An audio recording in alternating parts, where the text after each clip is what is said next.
Eh bien, chers amis, nous fêtons aujourd'hui Notre-Dame des 7 douleurs. Alors voilà la Sainte Vierge désormais au pied de la croix, avec l'apôtre Saint Jean, Jésus mourant. Nous savons que lorsque Notre-Dame a enfanté l'enfant Jésus, elle l'a fait de façon virginale et sans douleur. Mais aujourd'hui, cet enfantement-là est terrible. Et c'est là où Notre-Dame a véritablement souffert. C'est là où elle a donné la vie dans la douleur, rendu la vie à toute l'humanité. Et cet accouchement-là s'est fait sans péridurale. La Sainte Vierge a consenti, elle a accepté, elle a voulu toute cette souffrir avec son Fils. Et cette douleur-là, aujourd'hui, nous sert d'exemple. Car souvent, la douleur est un ennemi pour nous. Je me rappelle une fois être allé dans un hôpital et avoir vu cette grande affiche « La douleur n'est pas une fatalité, refusons-la ». Et la Sainte Vierge, elle, n'a pas eu ce réflexe.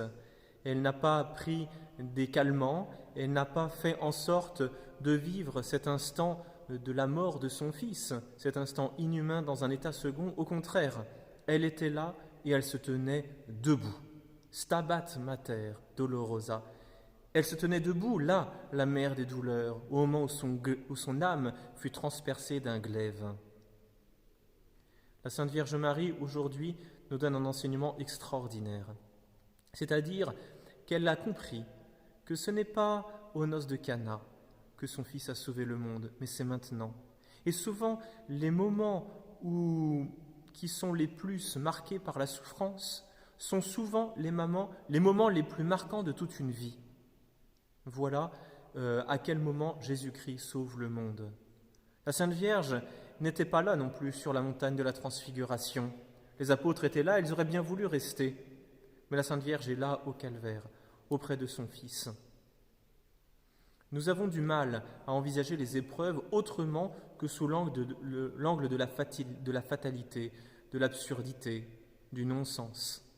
Et en fait, c'est par la souffrance, c'est par sa passion et par sa mort que Jésus a sauvé le monde.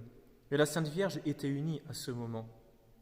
Le fait d'offrir toute la douleur de son cœur, c'était comme une mort pour la Sainte Vierge. C'était une douleur atroce pour elle. Eh bien, on appelle cela le fait de souffrir avec son Fils, d'offrir toute sa souffrance avec son Fils. On appelle ça la compassion.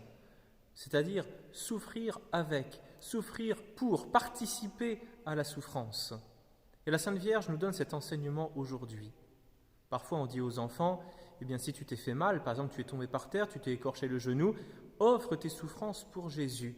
C'est-à-dire en union avec toutes les souffrances qu'a endurées notre Seigneur sur la croix pour le salut du monde. Et bien, voilà ce que fait aujourd'hui, ce soir, la Sainte Vierge. Elle offre l'hommage de son cœur transpercé au Fils de Dieu mourant pour nous sur la croix. Et ce sacrifice est extraordinaire. Ce sacrifice nous rend effectivement la vie. On lui doit 2 fois la vie à la Sainte Vierge.